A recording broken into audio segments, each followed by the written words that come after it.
উন্নয়ন, এই উন্নয়নের নিরিখেই পালাবদল বহু সরকারের।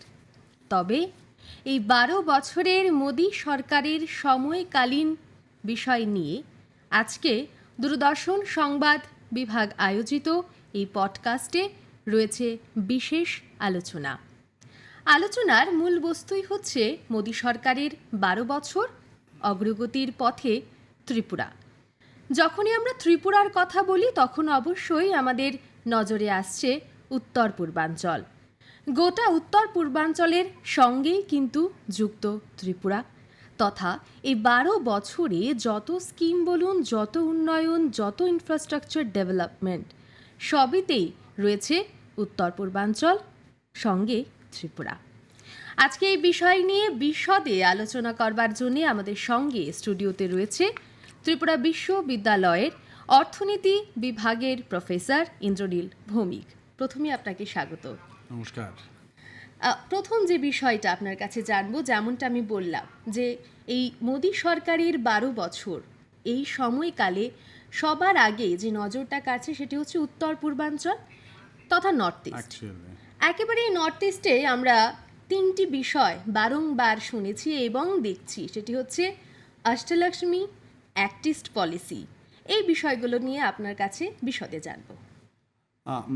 এই যেটা অর্থনীতির ছাত্র হিসেবে আমার কাছে চোখে পড়ে বা এবং আমরা বলে থাকি যে কোনো অঞ্চল বা যে কোনো এলাকা বা দেশ যেভাবেই আমরা দেখি সেই জায়গার উন্নয়নের জন্য ভীষণভাবে কিছু কিছু সহযোগী বস্তু লাগে, যেগুলোকে টেকনিক্যাল টার্মসে ইনফ্রাস্ট্রাকচার বলা হয়।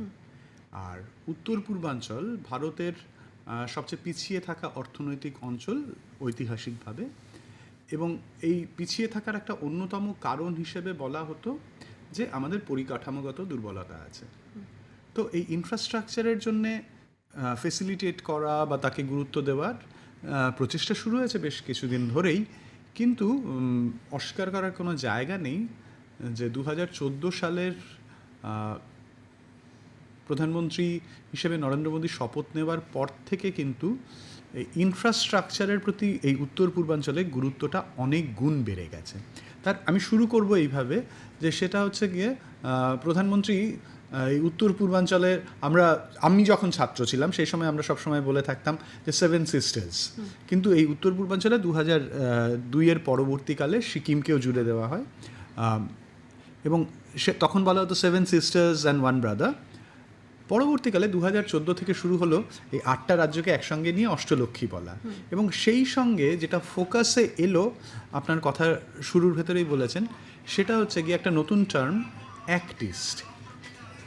একটা পলিসি 1992 সাল থেকেই ছিল যেটার নাম ছিল লুক ইস্ট পলিসি, যার মাধ্যমে ভারত তার পূর্ব দিকের যেসব দেশগুলো আছে, মানে সাউথ এশিয়া এবং সাউথ ইস্ট এশিয়ান যে কান্ট্রিজগুলো আছে, সেটা লাও, Cambodia, Thailand, Myanmar, Singapore, extending up to Korea, Japan, Taiwan, এই সব অঞ্চলের সঙ্গে সুসম্পর্ক গড়ে তোলা এবং তার মাধ্যমে অর্থনৈতিক প্রগতির রাস্তাটাকে আরও সুদৃঢ় করা।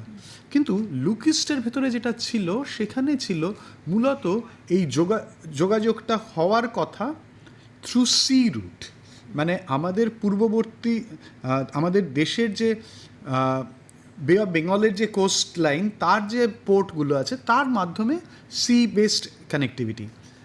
অ্যাক্ট ইস্ট পলিসিতে কিন্তু প্রায়োরিটাইজ করা হচ্ছে যে যোগাযোগটা জলের মাধ্যমে থাকবেই, কিন্তু যেহেতু উত্তর পূর্বাঞ্চলের জিওগ্রাফিক্যাল লোকেশনটা এমন যে আমাদের ডিরেক্ট কানেক্টিভিটি এবং যথেষ্ট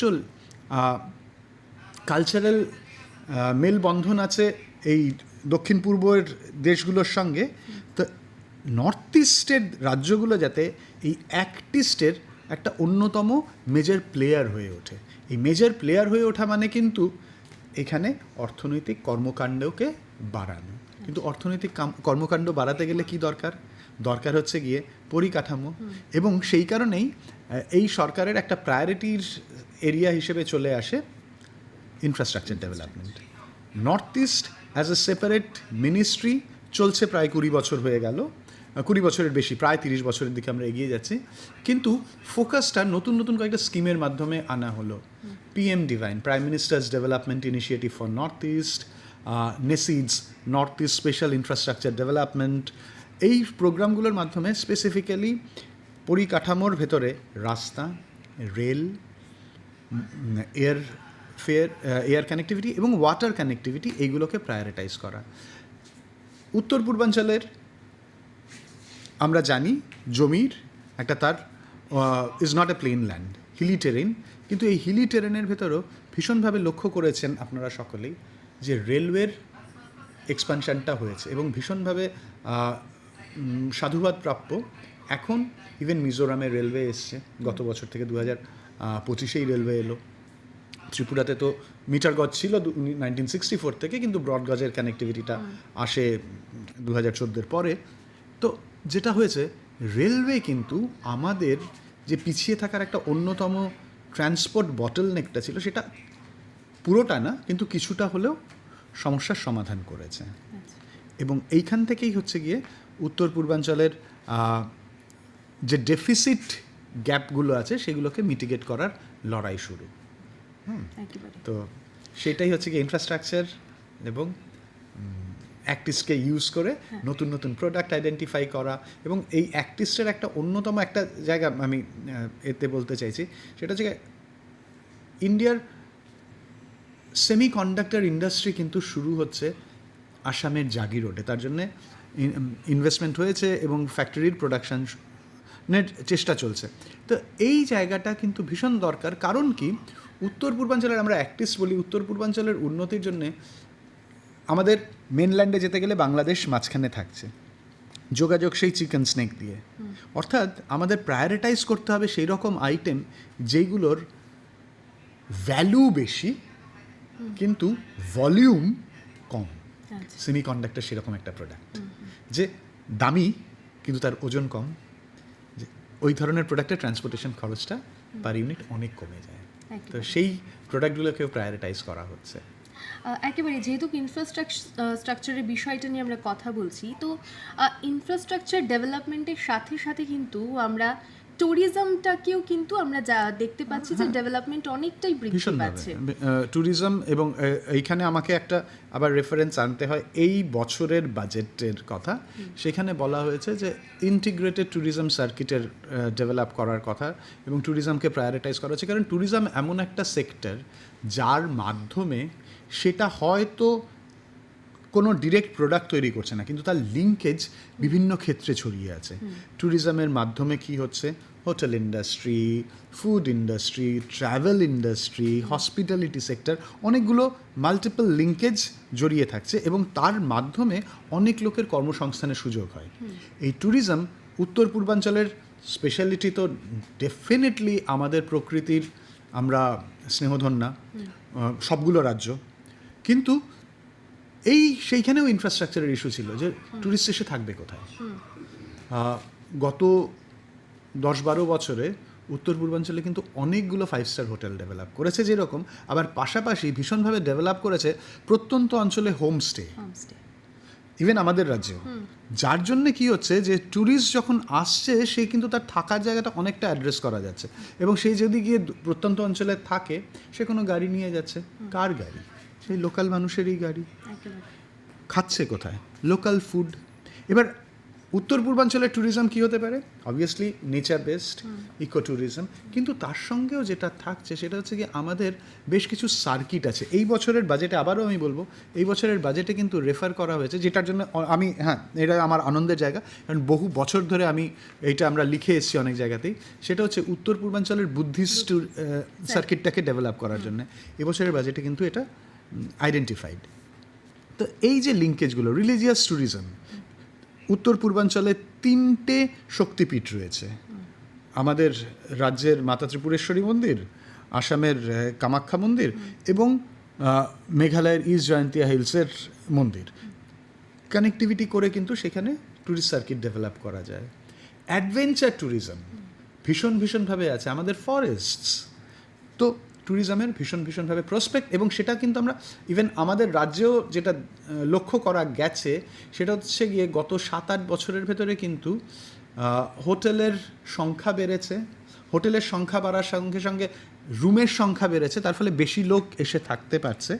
এবং এই গত 7-8 বছরের ভেতরে আমাদের একটা বড় চ্যালেঞ্জ ছিল কোভিড, মানুষের মুভমেন্টই আটকে গিয়েছিল। সেইখান থেকেও কিন্তু ইকোনমি রিভাইভ করেছে, পার্টিকুলারলি ট্যুরিজমের ক্ষেত্রে, যে মানুষ অনেক বেশি সংখ্যায় বেড়াতে যাচ্ছে এবং বিভিন্ন জায়গা থেকে উত্তর পূর্বাঞ্চলে বেড়াতে আসছে, ইনক্লুডিং আমার রাজ্যে। তবে ট্যুরিজমে কিন্তু আরও অনেক সুযোগ আছে উন্নয়নের এবং এক্সপ্যানশনের। একেবারেই, যেহেতু আমরা ইকোনমির দিকটা নিয়ে একটু বেশি আলোচনা করছি, বেশি ফোকাস করছি, তো ট্যুরিজম যখনই ডেভেলপ হয়, আপনি যেমনটা বললেন যে ইকোনমিক যে গ্রাফটা রয়েছে আমাদের রাজ্যে এবং গোটা নর্থ ইস্টে, তো সেদিকে দেখতে গেলে কিন্তু গ্রাফটা কতটা ঊর্ধ্বমুখী বলে মনে হচ্ছে? ওকে, ইকোনমিক্স নিয়ে তো আলোচনাই হবে, আমার পেশায় অর্থনীতি, অর্থাৎ সেটাকে তো অস্বীকার করার কোনো জায়গা নেই। তো এখন যেটা হচ্ছে, একটা দেশের উন্নয়নের জন্য আমরা অনেক রকমের বিচার করে থাকি। তার একটা অন্যতম হচ্ছে গিয়ে সেই অর্থ ব্যবস্থাটার তার সাইজ কীরকমভাবে বাড়ছে, যেটাকে আমরা প্রগতির কীরকম হচ্ছে এবং প্রগতির হারটা কীরকম, সেটা একটা বিচার্য বিষয়। তার সঙ্গে হচ্ছে গিয়ে সাধারণ মানুষের জীবনযাপনের মান কীরকমভাবে উন্নয়ন হচ্ছে। গত কয়েক বছরের ভেতরে ভীষণভাবে যেটা এসছে, ট্র্যাডিশনালি আমরা একটা দেশের একটা অঞ্চলের অর্থনৈতিক অবস্থা কী সেটাকে আমরা পার ক্যাপিটা ইনকামের মাধ্যমে বিচার করে থাকি। পার ক্যাপিটা ইনকামের সঙ্গে সঙ্গে সারা বিশ্বে এখন আমরা দেখছি যে হিউম্যান ডেভেলপমেন্ট কীরকম হচ্ছে, আমরা দেখছি সাস্টেনেবল ডেভেলপমেন্ট কী লেভেলে যাচ্ছে। তো এই ইন্ডিকেটারগুলোতেও যেটা হচ্ছে, উত্তর পূর্বাঞ্চল পিছিয়ে ছিল ভারতের অন্যান্য রাজ্যের সঙ্গে, এবং এখনও যে সেটা পেরিয়ে চলে গেছে বা ধরে ফেলেছে তা নয়, কিন্তু যেটা হচ্ছে প্রগতির হারটা অন্যান্য অনেক রাজ্যের চাইতে বেশি। তার ফলে কী হচ্ছে, গ্রাফটা ঊর্ধ্বমুখী, গ্যাপটা মিনিমাইজ করার চেষ্টা হচ্ছে। ওকে, এবং তার ভেতরে উত্তর পূর্বাঞ্চলের একটি বিশেষ রাজ্য সিকিম আমাকে বলতেই হবে। সিকিমের কিন্তু এখন ভারতে তার পার ক্যাপিটা ইনকাম হাইয়েস্ট। তার অনেকগুলো কারণ আছে, তার জন্যে তার মানে আমাদের নর্থ ইস্ট ইন্ডাস্ট্রিয়াল পলিসি হোক বা হোক, কিন্তু অন্য রাজ্যগুলো এগিয়ে আসছে। এবং ত্রিপুরা আর উন্নয়ন হয়েছে কীরকমভাবে আমি একটা বললে করা যাবে, যে গত আর্থিক বছর 24-25-এ আমাদের রাজ্যের সারা বছরের, যেটাকে আমরা জিএসডিপি বলি, গ্রস স্টেট ডোমেস্টিক প্রোডাক্ট, মানে টোটাল উৎপাদনের সমষ্টি, সেটা প্রায় 90,000 কোটি টাকা, 89,000 সামথিং, ঠিক আছে? সেটা 2014-15-তে কিন্তু 25,000 কোটি টাকার মতো ছিল। অর্থাৎ 25,000 কোটি থেকে 12 বছরে সেটা 3 গুণ হয়ে 4 গুণের দিকে এগিয়ে যাচ্ছে। স্বাভাবিকভাবে সেটা একটা উন্নয়নের দিক নির্দেশ তো দিচ্ছেই। এবার ঘটনাটা হচ্ছে গিয়ে, উন্নয়নটা কোন দিকে হচ্ছে, কেন হচ্ছে? মানুষ তাহলে বেশি উৎপাদন করছে, তার ফলে জিনিসপত্রের দাম বাড়ছে, যার ফলে কী হচ্ছে, সমষ্টিগতভাবে টোটাল ভ্যালুটা বেড়ে চলেছে। কিন্তু এরই সাথে যেটা হয়েছে, পার ক্যাপিটা ইনকামও কিন্তু বেড়েছে।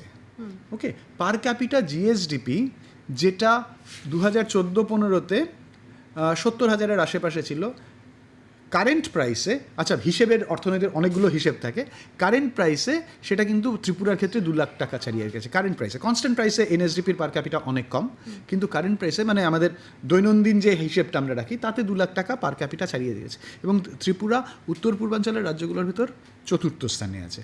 এইখানে মনে রাখার দরকার, আমরা কিন্তু এরিয়ার হিসেবে second smallest, in terms of population আমরা সেকেন্ড লার্জেস্ট নর্থ ইস্টের ভেতরে।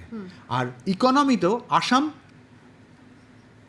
অনেক বড় জনসংখ্যায়, ত্রিপুরার চাইতে সাইজেও, এবং তাদের ইকোনমি সাইজেও তারা অনেক বড়, কিন্তু পার ক্যাপিটাতে আসামের চাইতে ত্রিপুরা আগে আছে। আর ত্রিপুরার যে এই প্রগতিগুলো হয়েছে বা জিএসডিপি বাড়ার বিভিন্ন ক্ষেত্রগুলোর ভেতরে আসছে, সেটা হচ্ছে কি আমাদের প্রাথমিক ক্ষেত্রে কিছু বেড়েছে। আচ্ছা, জিএসডিপি মানে একটা দেশের অর্থ ব্যবস্থাকে আমরা 3টে ক্ষেত্রে ভাগ করে নিই, একটা প্রাথমিক ক্ষেত্র প্রাইমারি সেক্টর, একটা সেকেন্ডারি সেক্টর, আর একটা টার্সিয়ারি সেক্টর। প্রাইমারি সেক্টরের ভেতর মূলত থাকে হচ্ছে গিয়ে এগ্রিকালচার এবং মাইনিং অ্যান্ড কুয়েরিং, এগ্রিকালচার অ্যালাইড এবং মাইনিং অ্যান্ড কুয়েরিং। ত্রিপুরায় গত 10 বছরে উল্লেখযোগ্যভাবে যেটা বৃদ্ধি পেয়েছে সেটা হচ্ছে আমরা সকলেই দেখছি আমাদের রাজ্যে, সেটা হচ্ছে গিয়ে প্রাকৃতিক গ্যাসের ব্যবহার। হ্যাঁ, গ্যাস ভিত্তিক, এবং গ্যাসটা আমরা কোথা থেকে পাচ্ছি? মাটির নিচ থেকে।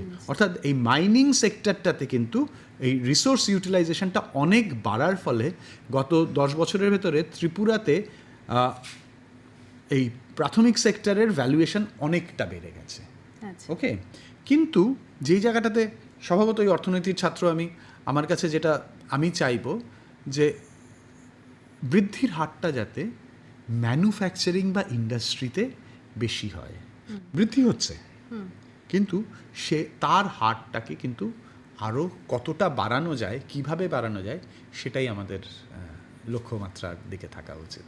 একেবারেই আমরা আমাদের আলোচনায় আবারও ফিরে আসব, কিন্তু তার আগে যেহেতু এই মুহূর্তে জিএসডিপি এবং পার ক্যাপিটা নিয়ে আলোচনা হচ্ছে, আমরা অর্থনীতি ও পরিসংখ্যান দপ্তরের যিনি যুগ্ম অধিকর্তা রয়েছেন চিরঞ্জীব ঘোষ, ওনার কি বক্তব্য রয়েছে এই পার ক্যাপিটা এবং জিএসডিপি নিয়ে সেটা শুনবো একবার। 2017-18-তে আমরা গ্রস স্টেট ডোমেস্টিক প্রোডাক্ট, মানে যেটাকে আমরা জিএসডিপি বলি, কারেন্ট প্রাইসেসে ত্রিপুরার আনুমানিক যেটা জিএসডিপি ছিল, এটা ছিল 43,715.80 crores টাকাতে। আজকের দিনে 2024-25-এ এটা এখন হয়ে বেড়ে দাঁড়িয়েছে 89,681.81 crores। মানে ধরতে গেলে আমরা প্রতি বছর প্রায় 8 থেকে 9% হারে আমাদের অর্থনৈতিক বৃদ্ধি হচ্ছে।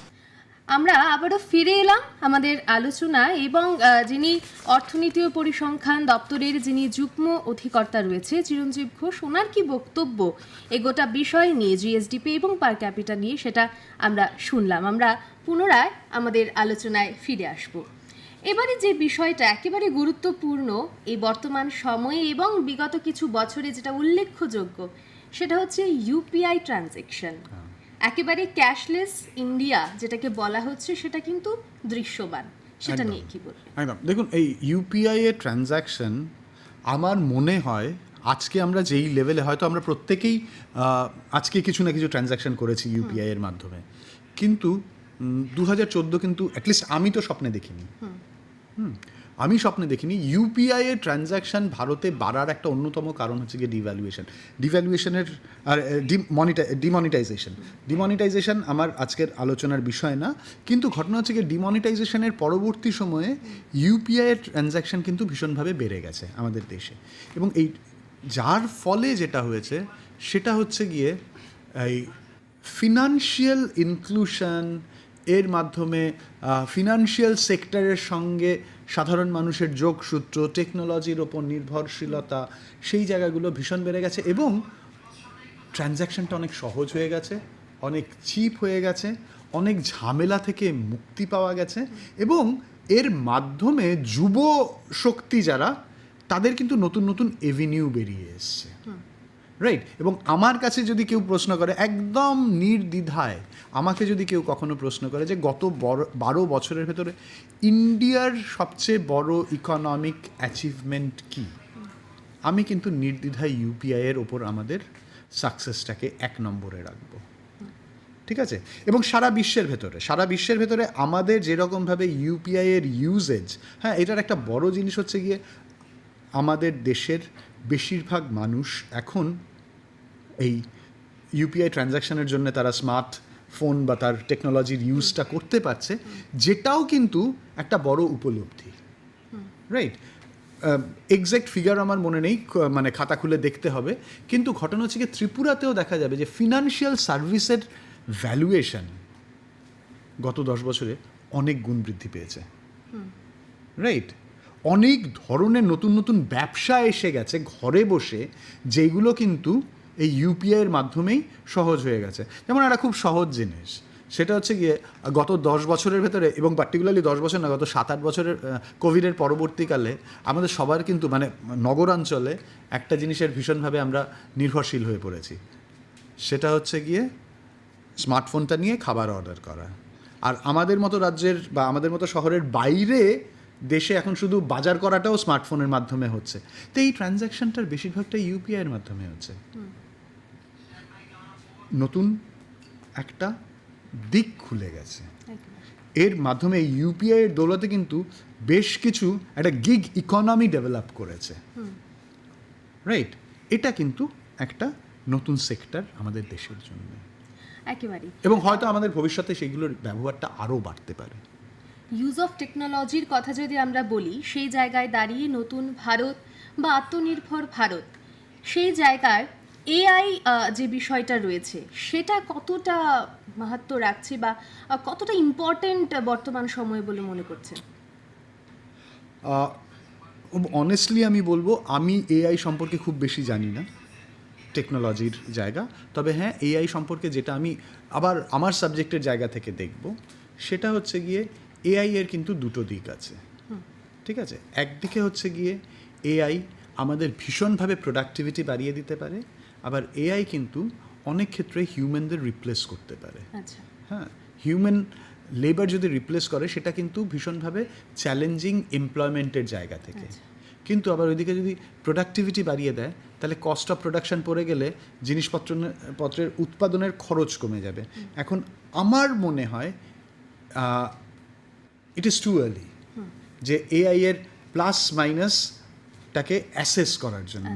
হ্যাঁ, তবে যুগের সঙ্গে তো চলতে হবে, এটাকে তো অস্বীকার করার কিছু নেই। এআই এসে গেছে, অর্থাৎ আমরা কি করে আমাদের দেশ এবং আমাদের দেশবাসী কি করে এআই এর সঙ্গে নিজেদের তাল মিলিয়ে চলতে পারি, সেটাও চিন্তায় রাখতেই হবে।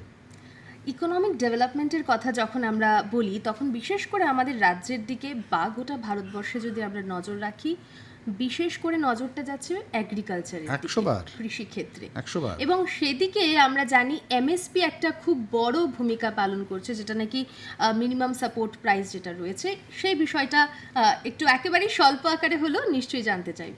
ওকে, এমএসপি আমার খুব পছন্দের জায়গা, একটা বিশেষ কারণও আছে। আচ্ছা, ত্রিপুরাতে এমএসপি 2017-18 থেকে ধানের জন্য ব্যবহার করা হচ্ছে, এবং সেটা আমার কাছে ত্রিপুরার বিগত বিজেপি সরকার আসার পরের অ্যাচিভমেন্টগুলোর ভেতরে এটা কিন্তু একটা অন্যতম প্রধান অ্যাচিভমেন্ট, এমএসপি চালু করা। কারণ এই মিনিমাম সাপোর্টটা কিন্তু আমাদের কৃষকদের জন্য ভীষণ গুরুত্বপূর্ণ। এই এমএসপি রিলেটেড যে ব্যবহারগুলো হচ্ছে, এইখানে একটা আমি আজকেই হয়তো প্রথমবার বলছি, এমএসপির এস্টিমেট ভারত সরকারের কৃষি মন্ত্রক করে, এবং তার জন্যে সারা দেশের থেকে তারা তথ্য কালেক্ট করে যে উৎপাদন খরচ কীরকম হচ্ছে, সেই উৎপাদন খরচের ভিত্তিতে কৃষকদের ন্যায্য মূল্যটা দেওয়া হয়।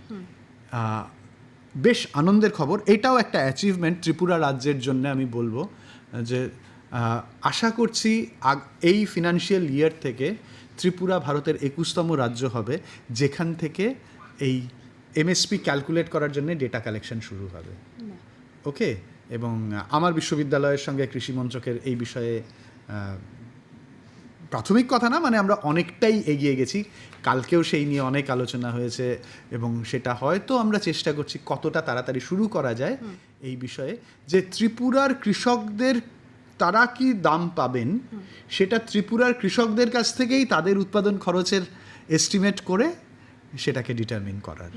তো এটা আমার কাছে ভীষণভাবে একটা কারণ, এটা আরেকটা কারণে ইম্পর্ট্যান্ট, সেটা হচ্ছে গিয়ে প্রত্যেকটা রাজ্য আমরা আলাদা। উত্তর পূর্বাঞ্চলকে আমরা পলিসিগতভাবে একরকমভাবে দেখি অনেক ক্ষেত্রে, কিন্তু প্রত্যেকটি রাজ্য আলাদা।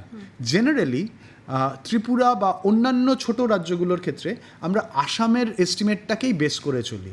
তো কিন্তু বিভিন্ন ফোরামে আমরা চিৎকার করে আসি যে না, শুধু আসামকে নির্ভর করে না, আমাদের কথাও যাতে একটু শোনা হয়। তো এটা কিন্তু এই দিকে একটা পদক্ষেপ, এবং সেটা স্বাভাবিকভাবে আনন্দের। একেবারেই। আমরা আবারও আমাদের এই আলোচনায় ফিরে আসব। তার আগে এই যে 12 বছর মোদী সরকারের, এই 12 বছর সময়কালীনে সাধারণ মানুষের কি প্রতিক্রিয়া রয়েছে সেটা শুনবো একবার। করোনার মতো পরিস্থিতি আমরা পার হয়ে এসেছি, সেই সাথে অর্থনৈতিক জিডিপি উন্নয়নের লক্ষ্যে চাপানুতরের মধ্যে দিয়ে সারা বিশ্ব যেখানে একটা আনস্টেবিলাইজ বা একটা ভারসাম্যহীনতার মধ্যে ছিল, সেই পরিস্থিতিতে কিন্তু দাঁড়িয়ে ভারত নিজের পায়ে ভর দিয়ে সামনে এগিয়ে যাচ্ছে। স্বাস্থ্যক্ষেত্রে হোক, শিক্ষাক্ষেত্রে হোক, বা নিজেদেরকে প্রতিষ্ঠিত করার ক্ষেত্রে হোক বিশ্বের দরবারে, অবশ্যই আমরা ইতিবাচকভাবে এগোচ্ছি। আগে অ্যাজ এ ব্যবসায়ী হিসেবে বলছি, আগে আমাদের ব্যবসার মধ্যে যে কর ব্যবস্থা ছিল সেটা অনেকটা মোটামুটি একটু ক্রিটিক্যাল ছিল।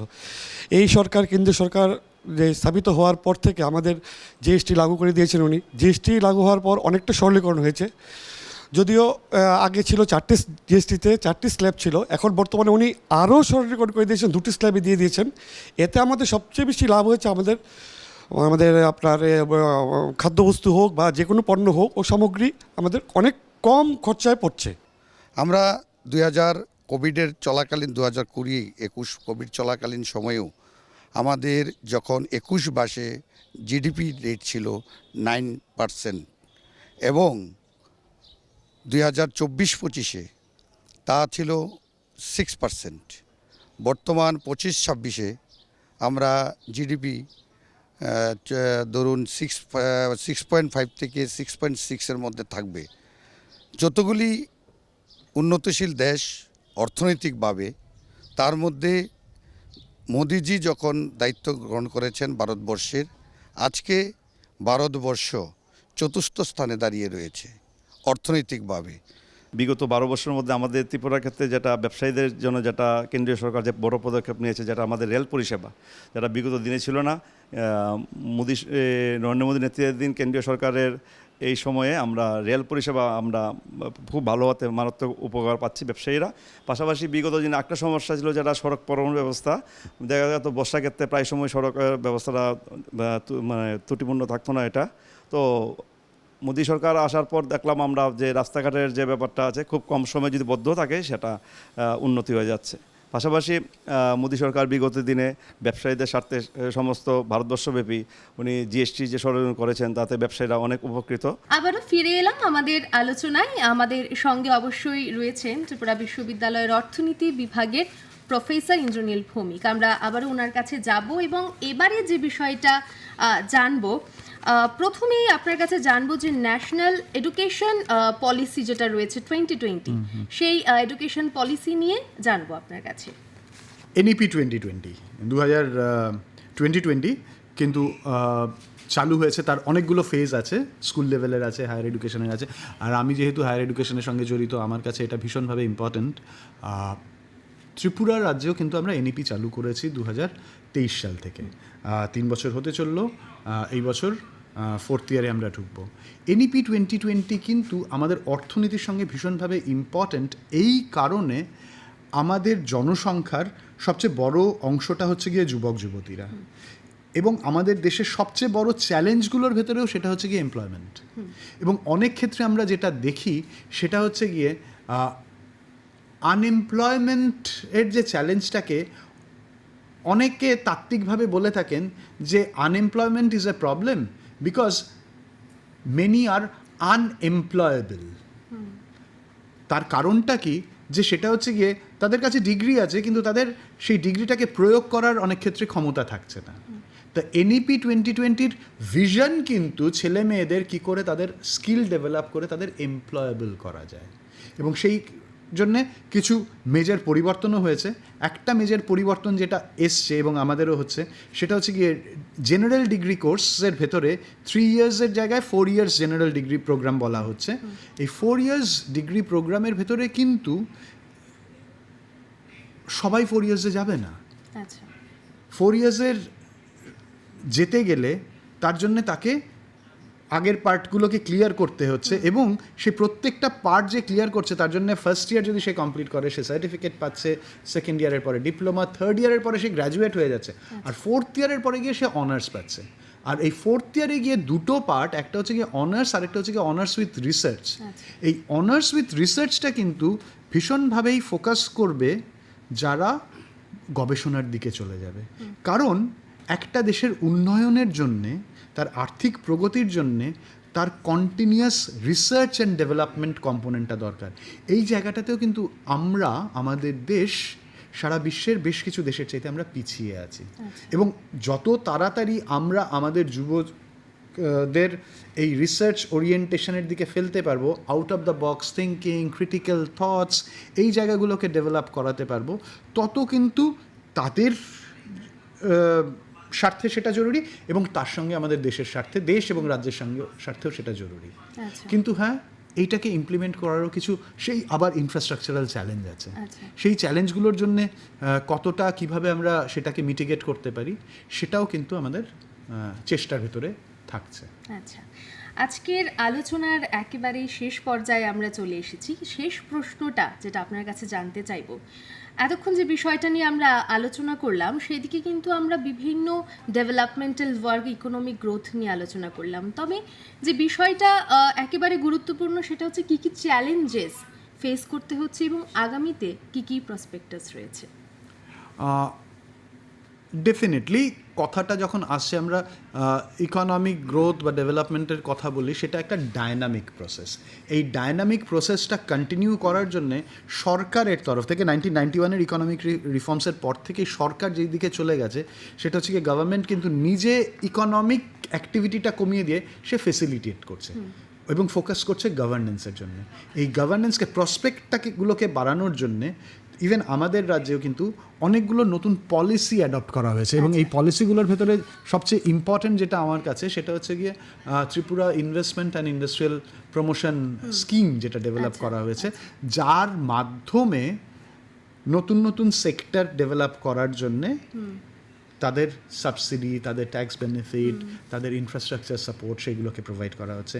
ত্রিপুরাতে নতুন নতুন পলিসির ভেতরে স্টার্ট আপের জন্য পলিসি আনা হয়েছে, ত্রিপুরাতে ডেটার সেন্টারের জন্য পলিসি আনা হয়েছে, ট্যুরিজমের পলিসি আনা হয়েছে, ইলেকট্রনিক ভেহিকেলসের পলিসি আনা হয়েছে। 17-18টা নতুন পলিসি এসছে গত 5-6 বছরের ভেতরে, যেইগুলোর উদ্দেশ্য কিন্তু একটাই, সেটা হচ্ছে গিয়ে দেশের জনগণ, রাজ্যের জনগণ যাতে তারা নিজেরা ইজ অফ ডুইং বিজনেস পায় এবং নতুনভাবে নিজেদের অর্থনৈতিক কাজকর্মর বৃদ্ধি করতে পারে।